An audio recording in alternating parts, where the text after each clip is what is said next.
কি লাগবে তোমার বলো? আম, দুইটা বিছানার চাদর লাগবে আর একটা ফ্রিজ লাগবে। That's it? That's it. এটা বিছানার চাদর আর একটা ফ্রিজ? হ্যাঁ, তো সংসারে লাগবে, তোমার কি লাগবে সেটা বলো। মানে সংসারটাই তো আমার। আমার কিছু লাগবে না। আর যদি বলো আমার কি লাগবে, তাহলে আমাকে মাঝে মাঝে ঘুরতে নিয়ে যাবে, তাহলেই হবে। কোথায় নিয়ে যাবো বলো? বান্দরবন, কক্সেস বাজার, রাঙামাটি? আরে না, ওখানে গেলে তো অনেক টাকা খরচ হবে।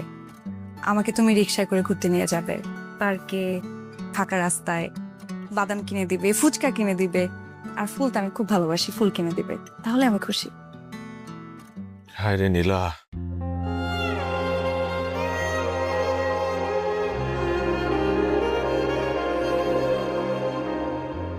এমন একটা মানুষকে তুমি বিয়ে করছো,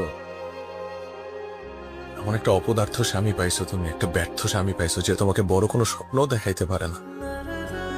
হায় রে কপাল। আমার স্বপ্ন আমি দেখবো, তোমার এত ভাবতে হবে না।